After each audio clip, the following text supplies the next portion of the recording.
Hey everyone, Andrew here, bringing you another video review. Today we're going to be doing my comic load for the week. Now, seeing that this is the fifth week of the month, is just basically a bunch of miscellaneous comics that every various different company kind of saves towards the end. So stuff like Aquaman, a couple of annuals, and a few stuff from Dark Horse and IDW.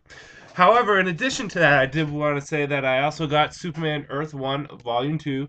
I did read it, and I will have a review up of it maybe Sunday. In addition to that, I'm trying the best I can to catch up on my Watchmen reading. What I'm probably going to do is when Before Watchmen is over, or one particular series from Before Watchmen is over, probably when they're all done, I'll do a review of each and every single one of them in their entirety, and just kind of give you my thoughts on them then. But enough said about those two things. Let's get into this week in comics. So, starting things off, gonna just flip this over. Let's hope this doesn't fall off. My comics like to slide a bit, just slide a little, but they look like they're staying in place right now. Starting things off is Aquaman issue number 13, the end of the other story arc. Basically, Black Manta has the trident from the Atlantean King. He's about to give it to someone that he's working with, whom we don't know, although we do find out at the end of this issue. And Aquaman and the others have to stop him. Is basically that. Stop Black Manta. However, it has all that flavor and spice that Jeff Johns likes to put into his story arcs. And there's a very classic Jeff Johns story arc where we get some resolve, but there's always something there left for us to kind of sink our teeth in for the next story arc. This is very evident that he did in Green Lantern and even in Flash, where there would be a resolve to a story, but then it'd just be setting up the next story. And we get that in Aquaman, the others. And we get some nice character moments at the end of it too, involving Aquaman, Mira, even Black Manta, and a few other characters. So on to the good, the bad, and whether or not you should get it. Good. Well, like I said just now, there was some great character moments with Aquaman, Mira, Black Manta, in general, everyone. Particularly, we get a good look at what Aquaman is in the New 52. And when it comes down to morality and ethics, he's almost similar to Wolverine, where he has killed and he's willing to kill, but he hates doing it. It's something that he really hates about himself. He also has to come to terms between who Arthur Curry is and who Aquaman is, and really kind of find that balance in his life. There's a lot of soul searching and character development done here with Aquaman, especially in this very last issue, because everything that was building up melodramatically, but building up to this point kind of comes together here. We have a nice fight between Aquaman and Black Manta at the end, and again, we get a little taste of what is to come with the next story arc, which will involve the Justice League, and who Black Manta was working with. Bad. The only bad I can really say about this is everything was too nice, neat in a package. Very status quo with Jeff Johns. I felt as though the end of the story arc was played very safe when it came down to just, I don't know, shocking us. I would have liked to see something happen in this to just kind of blow my mind. Some character return, or some character die, or maybe an event happen. I don't know. Just something to add a little spice onto this. But besides that, this is a very good issue. It gets a 4 out of 5, and I did enjoy the other story arc. I'm actually surprised on how much I did enjoy the others. It had a good resolve and a good ending for all the characters, and like I said, good setup for later. Phantom Lady, issue number 3 of 4. So, Phantom Lady is dealing with this new bad guy whose name I forget because they don't matter, that can control the dead and probably is dead and can make zombies out of nothing. Like literally, she can just like touch someone and their zombie doesn't have to bite them, doesn't have to scratch them or anything. There's no plague, no special disease or demonic powers. She just, hey, you're a zombie now. And all of Phantom Lady's powers does not work on this woman. So it's really Phantom Lady versus zombies in order to get to her ultimate goal. Good, bad, whether or not you should get it. Good. Well, there is a kick-ass fight scene between Phantom Lady and zombie chick thingamajiggy, and we get a good display of her powers and also the powers of Doll Man, which is nice. There's some nice development with the character, and we really get to see the character get a little bit more life into her. We get to see a little bit more of a reaction to her. I mean, the character was developing nicely in the previous issues, but here she starts to get a little bit more vocal with what she does. Bad, I feel as though this takes a step in a completely different direction of where Phantom Lady was going. I really liked how Phantom Lady was kind of a revenge story, very street level and crime oriented. And then now we have a zombie chick just coming out of nowhere. It kind of makes me cock an eyebrow a little, just saying, we have one issue left and we're dealing with zombies? I felt as though this issue should have been a little bit more of a setup for the last issue. Besides that, on a whole, it was a decent issue. I'll give it a 3 out of 5, and I did enjoy it. It's just not what I thought it was going to be, and it's not what it could have been. On to Season 9, Angel and Faith, issue number 15. This is dealing with Whistler. I almost did a Sylvester the Cat. Is it Sylvester? Or maybe Daffy Duck. Whatever. But yes, Whistler, and we get kind of his origin and his background, and we also get to see how things went down in season 8 of Buffy from a different perspective, from the perspective of the balance must be maintained.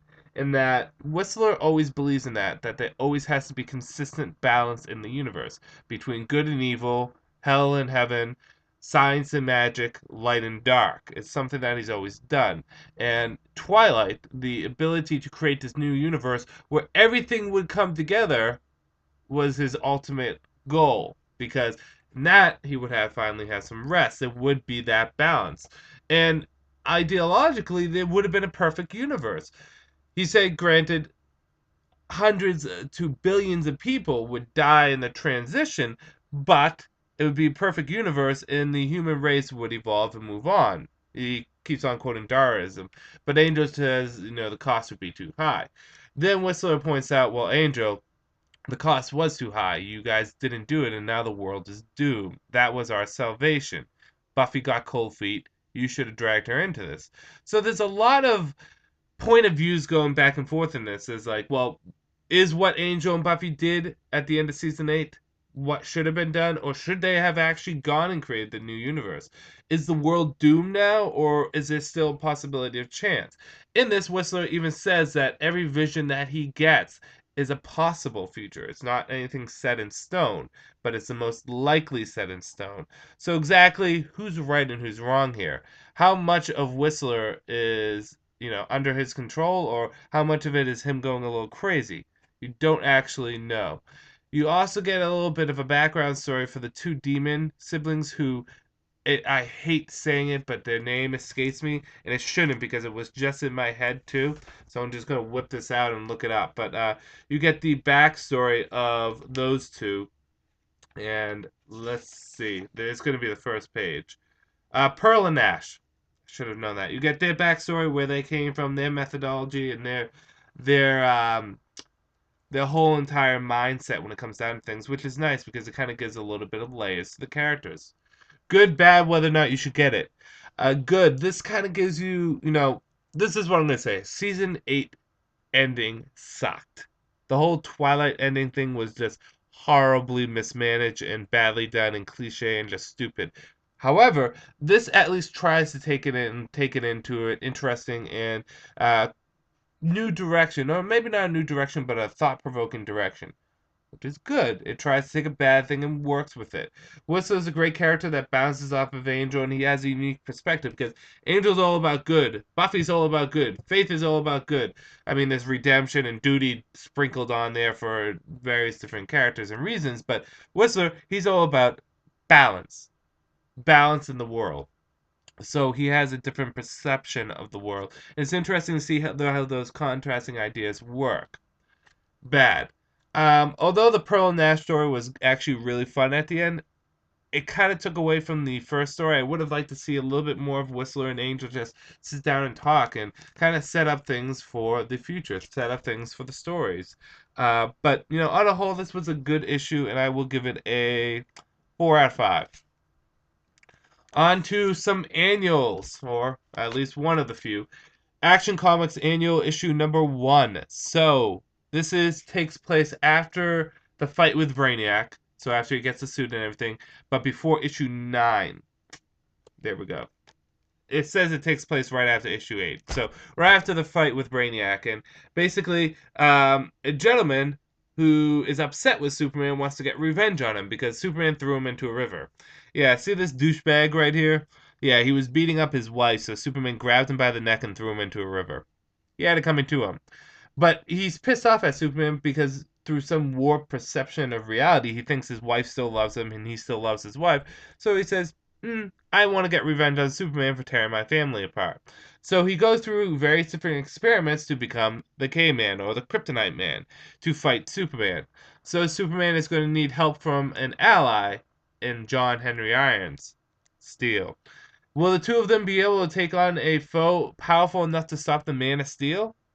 Or will, unfortunately, Superman meet his match? Just gonna have to wait and see. Good, bad, whether or not you should get it. Good. Lex shows up in this, and it's nice to see Lex in comics, because he only really showed up in the beginnings of Action Comics, at least during the major Brainiac story arc. And it's nice to see him a bit more. Where is Lex right now?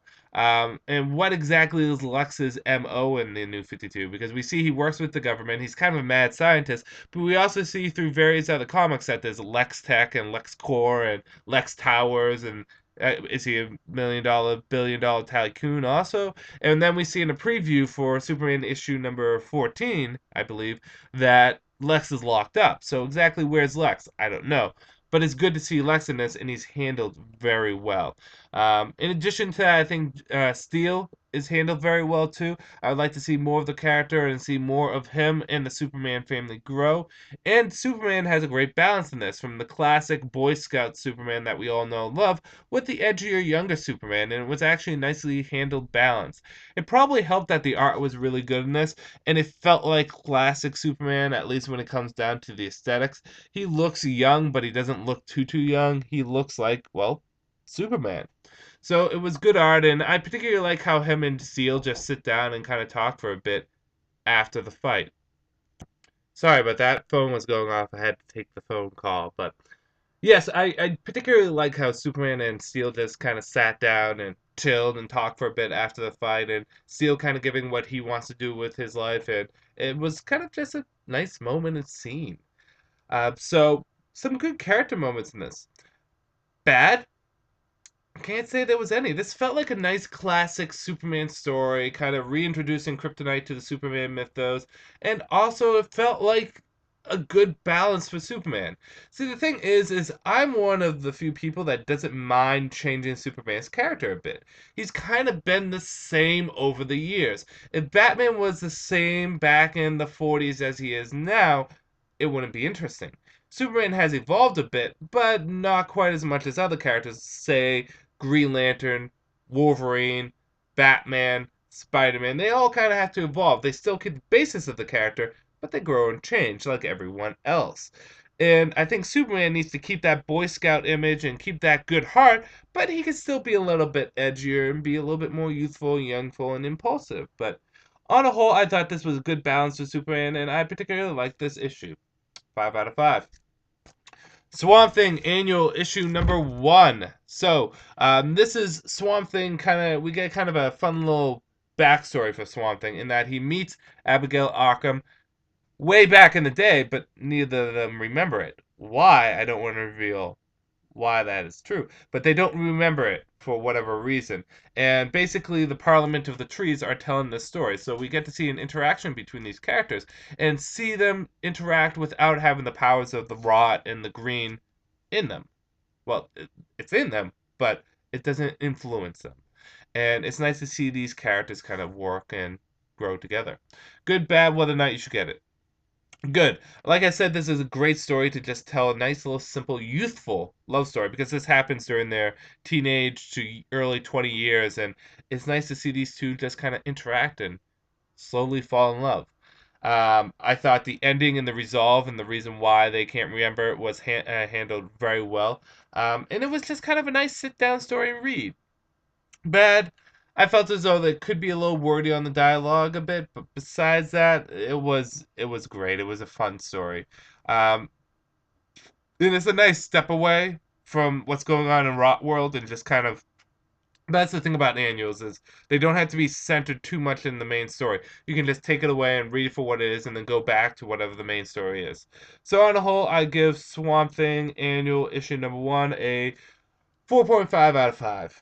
Fun stuff. TMNT issue number, what are we at? 15? We are. Teenage Mutant Ninja Turtles issue number 15. So, basically, this issue reintroduces Slash to the TMNT universe. If you don't know who Slash is, it's a big snapping mutated turtle that, well, is he showed up in the movie, and I think he showed up in some of the cartoons, and I'm not sure if he showed up in the comics. He might have showed up in the Mirage comics. I don't remember seeing him, but I could be wrong. Sorry if I am. Um, it's been a long time since I've read the Mirage comics, so I'm actually going to go reread them at some point. Basically, the Turtles need to find a new base of operation because they feel as though the police are after them and that there's nowhere to be safe, especially with Shredder on the loose. They don't want to deal with Shredder right away. So they find a bomb shelter to go to, and while getting to this bomb shelter, they are also being tracked by Slash. Slash was basically one of Stockman's experiments using the DNA and mutation abilities of Old Hob, or yeah, it's Old Hob, and it genetically mutated him and grew him. And basically, Slash hunts down the turtles for his own purposes. It's not like he's being controlled by General Krang, Shredder, or Stockman, and he finds the turtles, and the fight that ensues is quite shocking, to say the least. Good, bad, whether or not you should get it. Good. I like kind of the banter and the discussions that go back and forth with the TMNTs. I like how the brothers kind of talk with each other and just kind of have the witty dialogue. I think the bomb shelter is a great idea for a new place to hide and live for the turtles. In addition to that, bringing Slash into the fold was great. The fight was fun at the end. Bad, I can't really say there was anything bad. Maybe it felt a little safe with how it was being told. But on the whole, it was a good issue, and I will give it a 4 out of 5. Definitely something I would pick up. TMNT has, like I said, been one of the best series of the past year, so it's something definitely to look into. And last comic of the week would be Batgirl issue annual number 1. I almost said issue number 1, but annual number 1. And basically, the cover says it all. Batgirl, Catwoman, and the Talon that Batgirl fought. Basically, Catwoman is hired by someone to get the Talon free from Gotham PD, from Blackgate. So Catwoman does so. However, along the way, they find betrayal and deceit, and, well, basically, all three of them need to team up together for a specific reason. What that reason is, I'm not going to give away. It's a very basic reason, but to say the least, I just don't want to give it away. So all of them have to team up, and Catwoman and Batgirl, who particularly don't like each other because they are basically opposites of each other, have to work together. And it comes to a shocking ending where there is a character development for one of them. Good, bad, whether or not you should get it. Good is the art was pretty fun in this, particularly during the beginning. I like the art during the beginning, and Batgirl kind of just looked pretty cool in it. I thought the story was plausible, well placed, and paced, and it was believable on why Catwoman was doing what she was doing and stuff like that. Uh, and the ending was the ending, with the exception of the Catwoman stuff, was, well, no, the Catwoman stuff was okay. It was just, where does we go from here? The ending was pretty good. Bad is I'm a little confused on what's going to happen with the Talon, and they kind of leave that open. They say, see the Talon in Birds of Prey issue number 14, I think. I forget which issue. One of the upcoming issues. So is this Talon going to become a member of the Birds of Prey? And in saying that, that's not necessarily a bad thing because the character can work with that, and she could replace Katana, who's joined the JLA. But are we oversaturating Batman a little too much with the Court of Owls? I mean, we have a Talon comic. Do we really need a Talon on the Birds of Prey? Is there too many Talons in this house?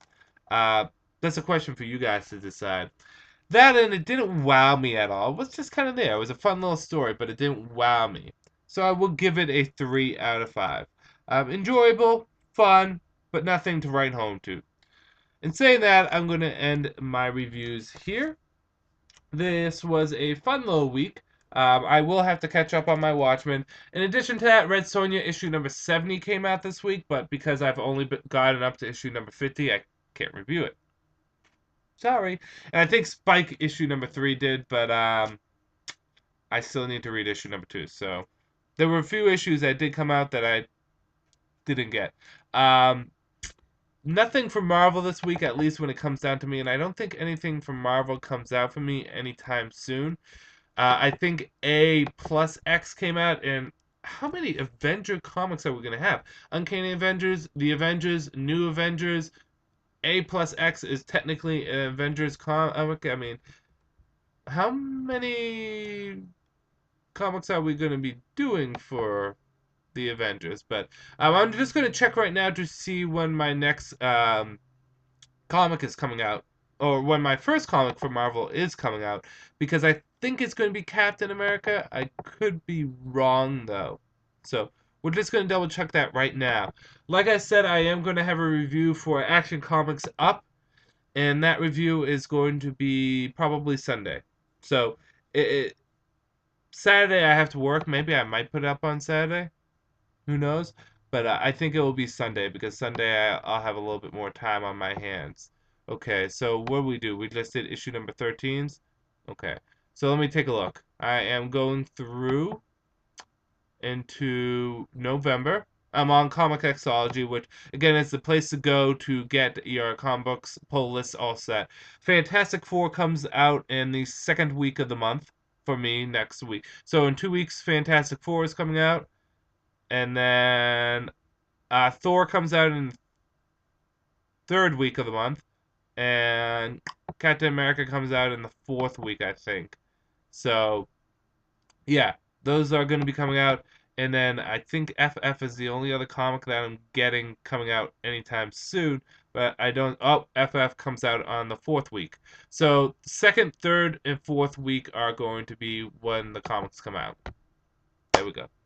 So, anyways, I'm going to end this review here. This is Andrew saying peace out for now.